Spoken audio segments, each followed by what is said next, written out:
welcome to the Understanding Dyslexia workshop.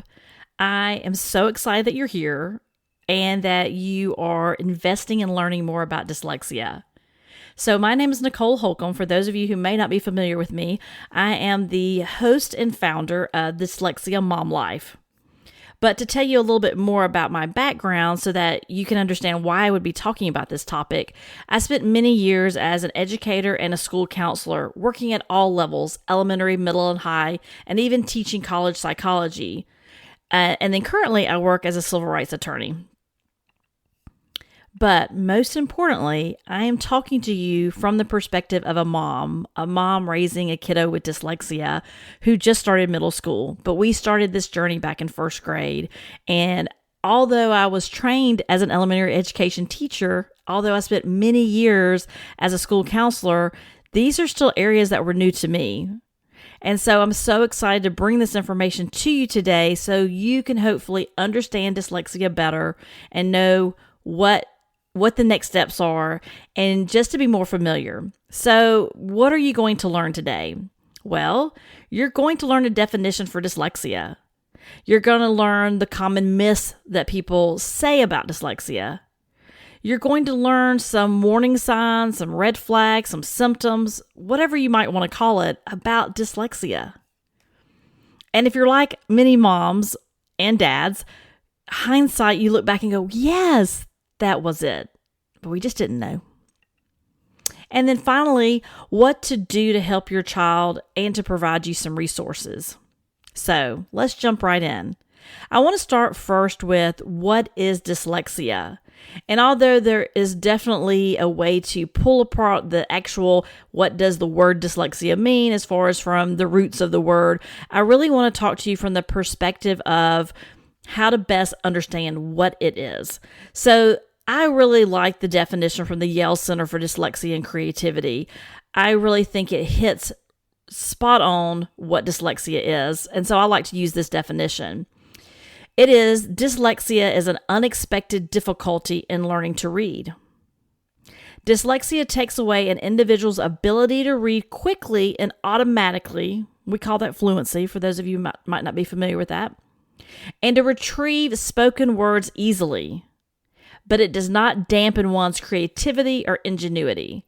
So yes, your kiddo is smart, but yes, they are struggling to learn to read and maybe spell and maybe their multiplication facts, right? Well, you may be wondering, where does dyslexia come from? Like, how did my child become a dyslexic? So let me share with you a little bit about where dyslexia actually comes from, and I find it very helpful to learn this information.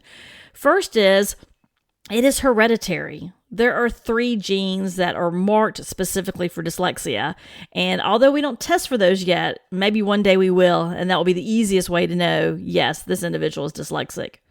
But really, this is the biggest risk factor in a family, is that the family has a dyslexic in their family tree. And if you are dyslexic, there is a 50% chance that your child will be dyslexic. And I know families where there are several siblings that are dyslexic. So if you have one child that's dyslexic, you may have multiple children who are dyslexic. And so that's the first piece is, and we're going to talk about in a minute too, because many times us as adults, we're not identified as a person with dyslexia. And so although we know we struggled in school, and we're going to talk a little bit more about that in a minute to help you gain some perspective, we didn't know, but you know that you struggled. And we'll come back to that in a minute. But it is definitely not developmental. So when someone says, oh, it's developmental, they'll grow out of it, please do not go with that. Please do not ignore the warning signs that you're seeing. And then it's a brain difference. So the structure of the brain is different. So the left hemisphere is the same, but the right hemisphere is actually 10% bigger. No, this doesn't mean your child is damaged. No, that doesn't mean that there's something wrong with them. It is just that their brain looks different. And since they have more brain, so to speak, on one side, they do have such amazing gifts and talents, but they also have an incredible struggle in their weak areas. And when you think about the brain, the wiring is just different. The nerve pathways are different. And what it affects is language processing. It's not necessarily a reading problem, but a language processing problem. And it affects processing in all the ways our children process language. But in addition to that, there's two more areas that dyslexia impacts and it is part of. And one is directionality. And I have to raise my hand because directionality, it really is lifelong. And it does imply direction. So when you think about, when you say things like before and after, or next and previous, or first and last, and over and under, even going to the B's and the D's, all those directionalities sometimes gets lost in the way that our brain works. And time. Sometimes when you talk about yesterday or tomorrow, children with dyslexia and adults with dyslexia, it takes them a second because the brain is just wired differently. And the other part it really does impact is memory. So when you think about memorization, now that's not to say your child won't be able to memorize, because they do, and you do as an adult if you're the dyslexic in the family as well. But you're doing that through different senses as well. You're touching it, you're seeing it, and maybe it's three-dimensional. So things like sung lyrics come easily. But there's also a problem with sequencing, right? Like when you're trying to remember the days of the week, or your child's trying to remember the alphabet, what order it goes in.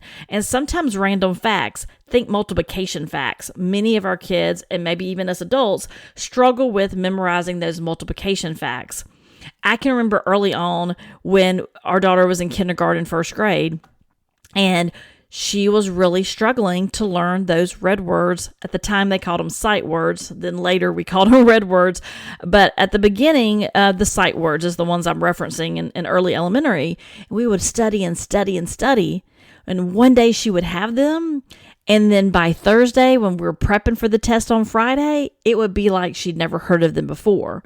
But for dyslexics, they have to have a reference. And so when you say the word "the," there's no picture that pops in your mind for "the," right? So it's very difficult for them because there's not a reference for that. And so sight words, they're difficult. And so we would get, this is before the dyslexia identification. And so it was so frustrating because it was like, you had this 2 days ago. And now it was like she'd never seen the words before. So memory is definitely affected as well. Well, let's talk about a little bit about heredity, because when you think about dyslexia, some of these pieces might be helpful for you, because when your child is struggling in school, you might not be sure, well, I don't know for sure that I'm dyslexic, right? So let's talk about what a mild dyslexic might look like. And more than likely, as I said earlier, as a parent, as a student, right, you were not identified. And so as the parent going into this, you struggled in school, but no one said it was because of the dyslexia, right?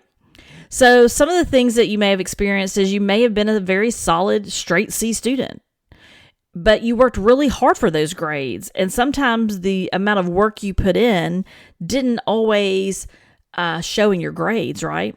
Maybe you went to college, probably more likely that you did, and you may have been on the 5 or 6 year route. And more than likely, you avoided classes with lots of writing. So you may have asked your friends, hey, does that professor, what does that look like? And maybe you even changed majors because of that. And spelling. You would limit the words to what you knew. And if the words, you got stuck on the words and spelling the words, you would just substitute a different word in. And the great thing about spell check is that we have it. But the bad thing is you have to spell the word close enough so spell check can pick up and give you alternates. And so if you can't get close enough, many times you get stuck. And you probably, even today, avoid writing a lot of things by hand. You don't like your handwriting. You struggle with your handwriting. You don't want to write notes to your teacher, to your kids' teachers. You just, you're ashamed at the way it looks, and then you really struggle with the spelling piece, and so it's just too laborious. And more likely than not, you struggle to learn a foreign language. And luckily nowadays, our kids that are dyslexic are able to opt out and do American Sign Language. But when you were in school, if you had to take high school or college foreign language, you probably really struggled to learn that language. And as I said earlier, for dyslexics, this is true for adults as well, is you struggle with directions. There's that confusion. It's never automatic. Maybe you go one way every time to a particular destination, like your job. I know for me, I am so glad there is GPS on my phone. I can't tell you how much and how many times I get turned around, even going the same place I've been multiple times. So directionality is still a part of it as well. So that by no means is an exhaustive list, but those are some of the things that we see with adults who have mild dyslexia. And if you say, oh my gosh, that is so me, and your child is struggling, then it is very likely that there is that hereditary piece of dyslexia. So let's talk about 3 common myths about dyslexia. One of the common myths, and I have to say again, raising my hand, because the first thing I thought about dyslexia was that they see things backwards. And ironically, we were watching Percy Jackson not too long ago, and in the movie, he actually shows how the words jumbled up and they move around and all of this stuff. And my daughter goes, yeah, that's not what it looks like in my brain. So it's very interesting now that she's older to have some of those conversations. But one of the common myths is that dyslexics see words backwards. This is an auditory processing problem. And it often gets that kids get confused with the words, or the way they write some letters or numbers might be backwards, but it's not due to a vision. It's not how they see the words. And so children with dyslexia get to have really no reference at the beginning, right? Before they're remediated, they have no reference for the word or the sound. They just kind of make it up. And sometimes it's from those picture clues that they've been told, right? That's why so many sight words are so hard, because they're, again, like I said earlier, there's just no mental reference for it. The second one you may hear is, well, my child can read. Well, these kids, again, are highly intelligent. And so many times our kids have compensated for reading, and maybe they were taught picture clues, or maybe they're able to understand a few words and piece it together. But as these very bright children get closer to 3rd grade, that's when they hit the brick wall with the reading. The reading switches from learning to read to reading to learn. And so as soon as they hit that 3rd grade wall is where many times you will really start seeing that your child is struggling to read. So there is that period of time, depending on the severity, we'll talk about in a minute, of how severe is your dyslexic. If it's mild, then they may have been able to compensate and appear to be reading. 3, dyslexia is rare. How many times have you heard that? How many times have you been in a school meeting where a principal or a teacher said, well, we've never had a dyslexic? Highly unlikely. Because the National Institute of Health says that dyslexia impacts about 20% of our population. And that can be mild, moderate, severe, profound dyslexic. So there's different degrees of dyslexia and severity of dyslexia. And when you think about a classroom, that's 5 to 6 children in a classroom who are probably dyslexic or some form of dyslexia. And the most common reason that our children are struggling is that it's with their spelling. You'll see it in their spelling. You'll see it with their written expression. So when they get to that 3rd and 4th grade level, there's those capital letters that have to be there. There's that punctuation. It's all this writing. And that's really another part where you'll start really seeing it at that point in time.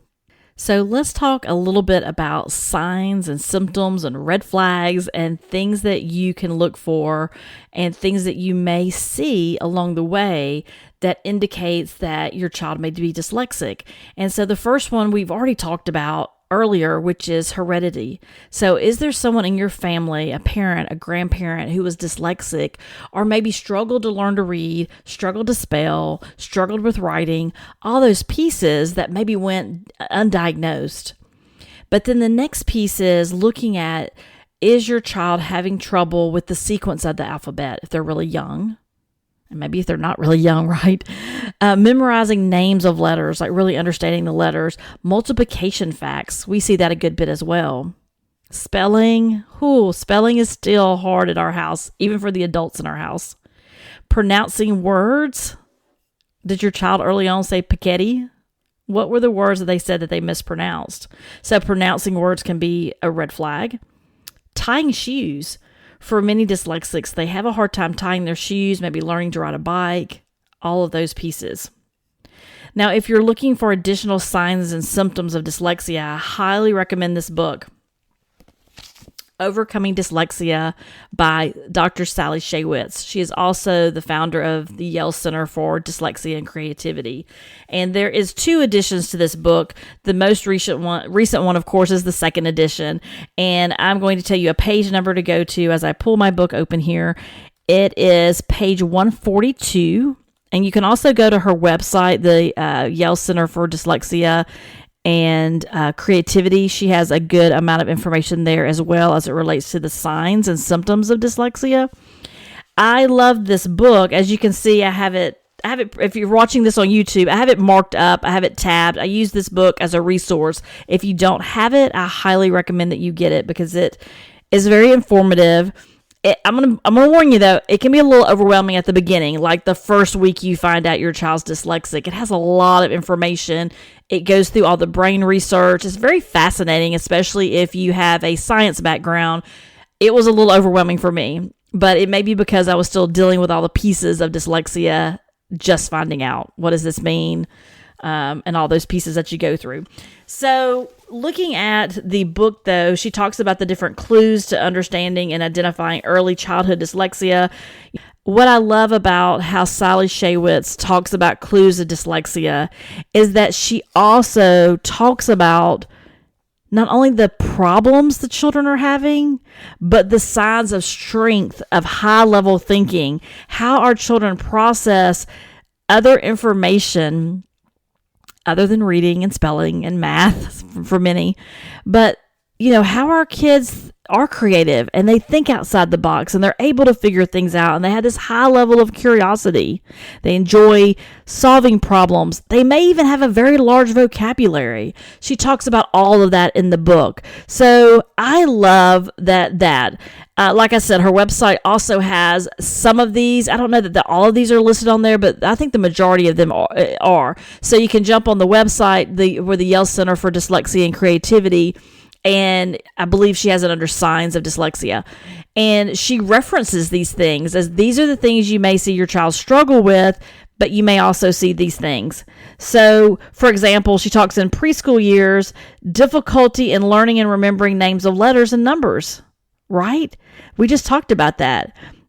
Constant mispronouncing of words, that persistent baby talk. They might not be able to rhyme really well. But then as our kids get older, she talks about that. This is mainly second grade and beyond. She talks about the speech not being fluent. There may be pauses or hesitation when speaking. You may hear them use a lot of ums when speaking. And that's because they don't have a reference sometimes for an exact word they want to use. And so they may have a vague reference of stuff or things instead of the proper name for something. And that's because they can't find that exact word. They get confused sometimes and just can't pull that word out. But then she also talks about them slow to progress, slow to actually acquire those reading skills. So their reading may be really robotic, or they may read a sentence and not remember what they read because they were so busy trying to figure out what each word was.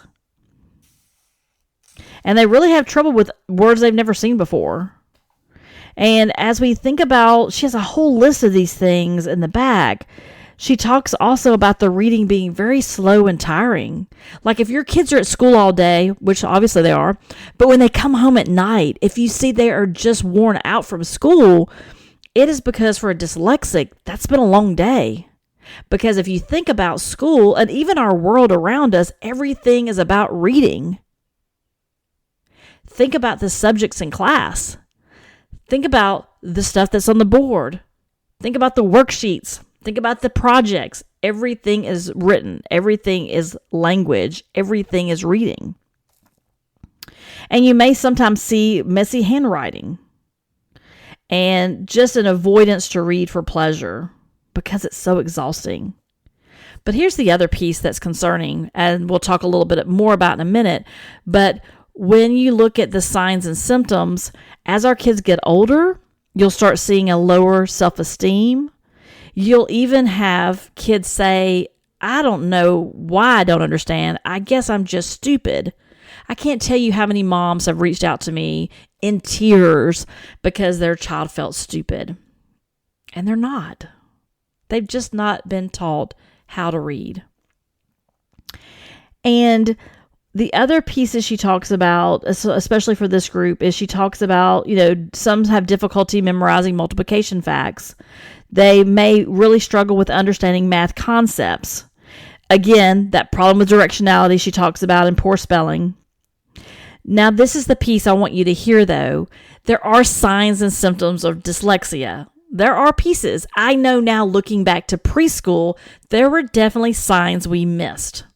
So this is not about blaming. This is not about shame. This is about educating you so that you know what you're looking at and that you can talk to others and help advocate for your child. You can't do that if you don't understand what this is. And what you may find, if you or your spouse was the one or is the one that's dyslexic, you may learn a lot about yourself and your spouse along the way. Now, I love that Sally talks about the strengths of our dyslexics. And she talks about, for this age group, which is, again, I'm picking pieces off of the second grade and higher list. She talks about excellent thinking skills, about reasoning, imagination. Do you see those at home? Do you see those pieces? And they have that ability to see that big picture. And they also have a high level of understanding what is read to them. So their comprehension may be really well when they're being read to. So when you think about that, and you think about the type of accommodations your child needs, you definitely want to get some type of program where they can have the text read to them. Whether that's an audiobook, whether that's other programs that are out there that helps dyslexics, there are things out there that help them read, or reads to them rather, that helps them to continue to stay on pace with their class and sometimes to even find that love of reading. She talks about all these pieces, and what I love about it is, this is the last one she says on this particular topic as far as this age group, and oh my goodness, does it hit home for us and many of the kids we know. Exceptionally empathetic. Does your child have a huge empathy for people, for things, for animals?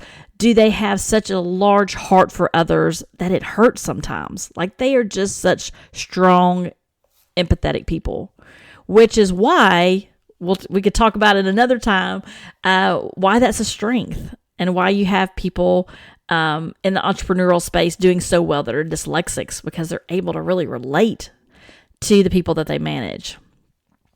So anyway, I highly, highly recommend Overcoming Dyslexia. It is a great resource, not only for signs and symptoms, but she talks about examples and things of that nature. So we'll come back to that here in a minute. So you may be thinking, well, okay, so I hear what you're saying, and I definitely think there are some signs here of dyslexia, and I'm going to raise my hand and ask for help, and I'm going to ask the school for testing. Well, these may be some of the things that you hear. You may hear things like, well, we don't have any students here with dyslexia, or I've never taught a dyslexic. You may hear, well, we can't test for dyslexia until your child is in at least third grade. You may hear it's a medical issue. We can't test for that. Talk to your doctor. Your child just needs to try harder, and you need to read more at home. Have you heard any of those before? It hits home hard, doesn't it? Yeah. It's a hard thing to hear. It really is. When you go to your schools and your educators and you really, they're the expert on your kid academically, and you're really wanting to have some help so your child can be successful. And you already know that 1 in 5 is said to be dyslexic. So you know there are other dyslexics at that school. Definitely can test for dyslexia way before third grade. And I was referencing earlier the Yale Center of Dyslexia and Creativity. She actually has a dyslexia screener that you can use early on to see, are there enough signs for testing? And there are many other dyslexia screeners. If you type into Google, you'll find those. I would choose to go with someone that is more of a known reference like Sally Shaywitz, someone that really knows her stuff, as opposed to, a random person. So I would just be cautious there, but they're pretty straightforward. And there's some of the things that we've already talked about. Is there a history in your family? Is your child struggling with spelling? Things of that nature. So if you look at the list of things that Sally Shaywitz lists, you'll have your own dyslexic screener, but absolutely those are out there. She has one and it's free and it takes just a few minutes. And you will hear people say it's a medical issue. You will hear that. But at the end of the day, public schools can find your child has a specific learning disability in the area of reading. That's usually how they say it. There are some states that have made great progress and they say the word dyslexia and they test for dyslexia, but that is still a work in progress. And please just take a deep breath and count to however many numbers you need to count to when you hear your child just needs to try harder. What that really is a red flag of, if you hear these pieces about why they cannot help your child when you ask for help, that to me is a red flag that the school doesn't understand dyslexia, which you need to know, because as we talk about what to do next, you need to know those pieces so that when you go back to the school to ask for specific instructional support, you'll already have a red flag knowing that the school doesn't understand dyslexia. And there is nothing wrong with providing this book to a building principal, this Overcoming Dyslexia book, to a school teacher. Many times teachers want to help your child. They just don't know how. And I have learned from many teachers and tutors who have been through training say, every child can learn this way. Why aren't we using these tools? They want to help your child. They just don't have the tools. So before we talk about what to do next, I do want to bring to your attention something I call dyslexic sisters. You will hear people call it, you'll hear people call dyslexic sisters co-occurrences, comorbidities. Is really what are their other pieces that are existing at the same time. I like to call them dyslexic sisters because they're all in the household kind of fighting and not getting along. They're arguing about who's going to sit in the front seat of the car because who's going to drive this thing. And so as you're looking at the intervention pieces when you get there, you have to also be mindful that there could be some other pieces that are also there that your child is working through. And so you'll see from this diagram, which I got from the Orton Gillingham Online Academy, you will see there that there are many overlapping, and especially in the area of ADD and ADHD. There are really high stats about the overlap and the co-occurrences, as some people say it, for a child that's ADHD and has ADD. They could very well be dyslexic and vice versa. Dyslexics many times have those as well. But you'll also see those other pieces.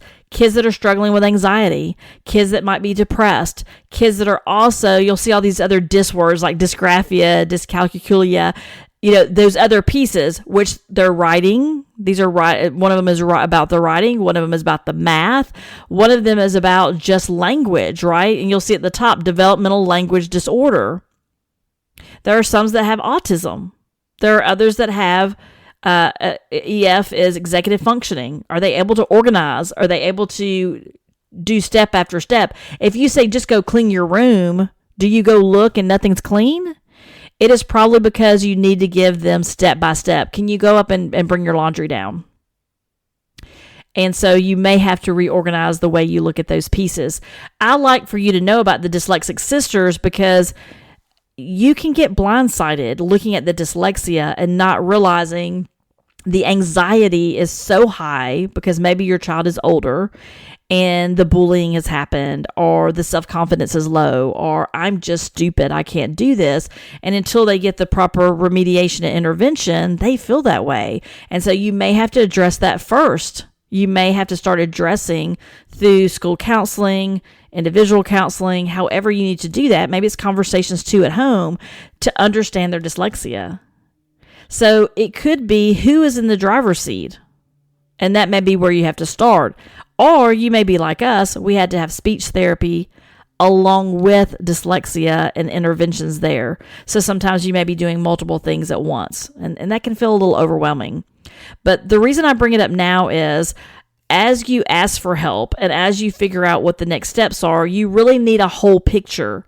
And so when you're going to get those assessments done and the evaluations and however you go about that, whether it's public or private, you really need to have a whole child perspective of what is going on with your child so that you can make sure they get the accurate and the right interventions.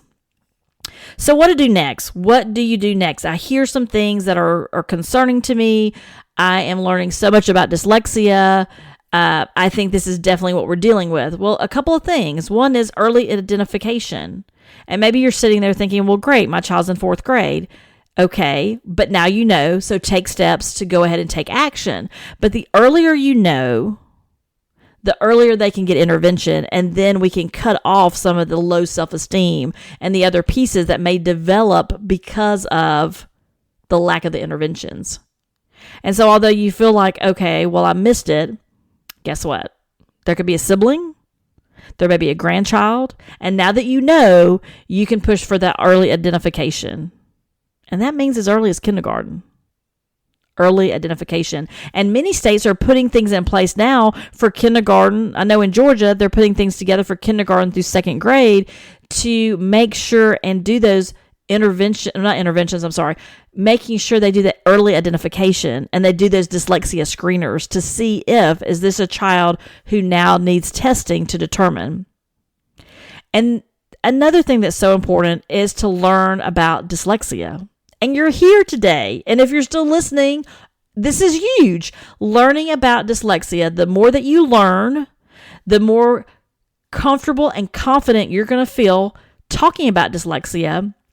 And you're going to be your child's best advocate. And as you teach your child as they get older to self-advocate, you have to understand what you're dealing with. And so again, that's why I share with you the Dyslexic Sisters, because you may be talking about more than just dyslexia. And keep in mind when the instructional piece happens, when you have that identification, you know that's what you're dealing with. The instruction needs to be sequential, multisensory, and Orton-Gillingham based.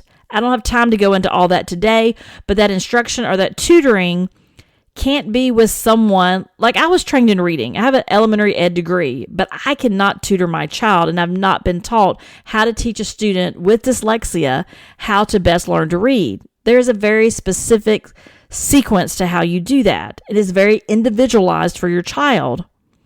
So as you're looking at tutors and instructional support, there are some specific things that you need to look for. And one of those is if you hear, oh, I've never taught a dyslexic, probably not the best tutor, right?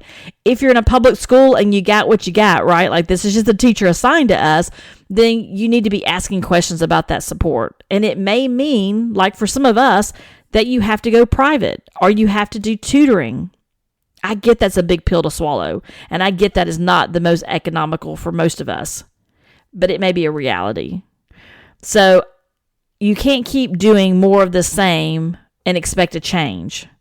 So as they say, if nothing changes, then nothing changes. So if your child can't learn to read in the current environment, giving them more of the same is not going to correct it.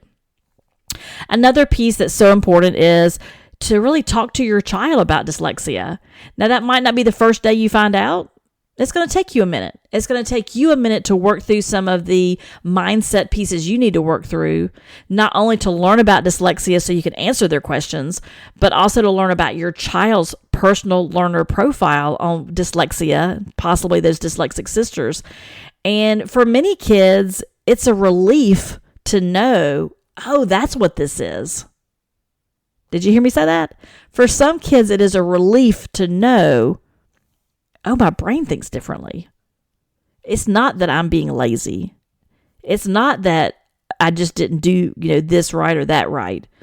And so we are very open in our family about dyslexia. Obviously, I have a podcast, so my daughter is very aware of dyslexia, but it has been so important to us as a family early on to have those conversations. And whether you do that through introducing your child to a book or a book character or a movie character or however you choose to do that, but let me say this, developmentally when it's the right time to do that.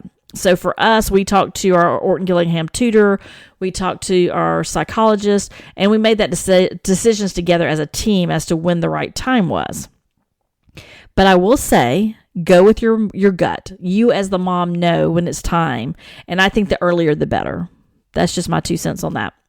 Find your community as the parent raising a kid with dyslexia. Find your tribe. Find your community. Who is it? Maybe it's the Dyslexia Mom Life community. That would be awesome. But maybe it's not. Maybe there's someone in your family. Maybe there is a tutor that you're very close with. But it's going to probably be multiple people in your tribe to get through day by day. And another piece that to me is so important is to know and nurture your child's strengths. Your child has them, probably more than one. And it's so important when you think about day to day, going through their day and being bombarded with words they don't understand, literally. They can't read. But then on the flip side of that, to have this amazing ability to write a play or it's not spelled right, or to I'm trying to think. Maybe they're an amazing soccer player. Maybe they love to act. Maybe they love to build. Maybe they love to create in Minecraft. Whatever it is, we need to embrace that and we need to encourage that as parents because you know what? That's what brings the self-esteem back. And it also gives you an opportunity of a deeper level of connection with your child, which to me is so important. At the end of the day, your child's not going to remember, more than likely, that you sat in the floor and you worked through that math problem over and over and over again. Now, obviously, the big part is not sitting on the floor. And the big part is that you continue to work on their homework. They're not going to remember, April 8th, second grade, 8th grade math homework. What they're going to remember is you had their back. What they're going to remember is every time they struggled, you were there. They're also going to remember every time they wanted to learn something new or they wanted to take that extra, that extra class or not extra class, but maybe that extra training for whatever it might be. That's their interest, that you were there and supported them. They wanted to take that extra music class in the summer. You made it happen. And so having those pieces of not only providing and nurturing the strengths that they have, it gives them the opportunity to shine in where they are as far as an individual and where they are, going to be possibly in their future. So we have to figure those pieces out. And again, it will also give them time to really think about who they are. And we don't want our kids to feel like, oh, I can't read, I'm a failure, right? We want them to see there are other things you excel at. And we have those conversations in our house too. Like there are things that I do well and there are things I don't do well. And so we have those conversations along the way as well. So not only is it important to talk about dyslexia and possibly those sisters that are in the car with them, but also to really know and nurture your child's strengths, because it's not only a benefit of them continuing to learn about their strengths, but also, like I just said, it gives you an opportunity to grow that bond with them. That's what they're going to remember. And it gives them the opportunity to be good at something. When all day long at school they struggle, this is the time that they're good at something. And it gives them the self-esteem that they need. They need to achieve and be successful. So I want to leave you with a couple of resources today. One is Overcoming Dyslexia. I can't tell you, I'm going to hold it up again. Again, if you're on the podcast, jump over to the YouTube and look at that so you can see this. Overcoming Dyslexia. See, I have it tabbed, right? You can see that I use this book. Not only did it teach me about dyslexia, among other books that I've read and researched, but what I love about this book is I use it as a reference. So sometimes I just need to go look something up, or maybe we're transitioning from elementary to middle, or maybe I want to know, give me an example of a reading program. She walks you through all those pieces. And actually, I'm going to go to the contents. So she talks about, the first part is the nature of reading and dyslexia. The second part is translating science into practice. So she talks about the actual diagnosing of dyslexia. She talks about how the brain is different. And to me, that is so empowering when we're talking with our kids. The third part is helping your child become a reader. She talks about not only the struggling reader, but she also talks about the gifted child. And in part 4, she talks about turning struggling readers into proficient readers. Part 5, she talks about choosing a school. How do you choose a school? What should we ask of schools? And part 6, she talks about success after high school and beyond. So she talks about selecting colleges. She talks about helping adults become better readers. So if you as the parent struggle, this might be a great read for you as well. And then part 7 is making it work for the dyslexic child and adult. She talks about those dyslexic sisters. She talks about roles of technology. She talks about the law. She talks about all those things in this wonderfully packed book. Now you may be thinking, okay, I'm the dyslexic. I don't want to read that book. I mean, it's a heavy lift. I would say 2 things. One is buy the book as a reference. Second thing, find a way to consume some of this information. So it could be that you listen to it on audiobook, right? It could be that you go to her website and you review and look at some of her videos there and look at some of the things that she has there. So there's different ways to consume this information. But I think if you do it in small chunks, you can definitely get through it, but it is definitely beneficial. So that's the first thing. The next one is, I would say, I've just mentioned it, is the actual website, the Yale Center for Dyslexia and Creativity. There are many websites that you will find and run across. Sometimes it will be people trying to sell you a product. So I would say be careful there. They're trying to sell you their reading program. And when you get to those websites, yeah, they do have information, and many times it is research-based, but not always. Sometimes they're trying to sell you something. So I would say, not only when you think about finding your tribe, find a few resources that are reliable. And this is one that I have found to be very reliable, which is the Yale Center for Dyslexia and Creativity. And for those of you that are on the YouTube channel, you can see that website as well. And she has lots of information on there, resources, success stories, advocacy. It's a really great place to go when you're looking for information. The other website that I highly recommend is the International Dyslexia Association. What I love about their website is not only do they give you information about dyslexia, but they also give you information as a family and a professional. So our teachers could go there, administrators can go there to learn more information. What I love about it, though, is that they provide what they call fact sheets. And these fact sheets, you can see it on the screen there, is lots of things. It can be homeschooling. It can be gifted and dyslexics. It could be, let's see, another example of things they have on here. Trying to look here. Let's see. Structured literacy. What is structured literacy? ADHD and dyslexia.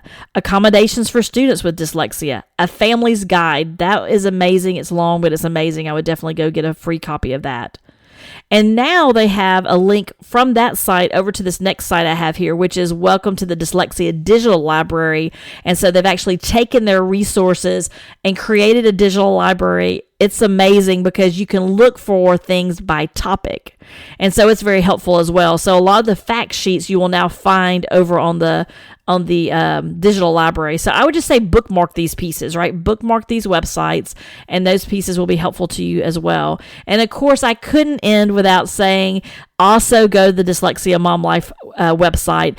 We have many resources there. We have the weekly podcast there. We have blog posts, and we have resources there as well that will help you along your journey. So I hope today we definitely, hope that you learned what it is to be dyslexic. I've hoped you learned some symptoms and some signs and red flags of dyslexia. Hope you learned some of those myths. There's also a podcast that I recorded about myths that go into more detail. And then hopefully you have kind of next steps, like what do I do next? And if you're looking for additional resources, I have also created a guide for you. It's Dyslexia Now What? It's the beginner's guide to learning about dyslexia. And it also has, it's like I said, a completely free guide, but it also provides you some insight as to next steps and things that you can do to best help your child and to learn just a little bit more about dyslexia. So, thank you so much for being here. I hope you learned a lot today about understanding dyslexia, and be sure to follow us and subscribe to the podcast and to the YouTube channel. And thank you so much for being here.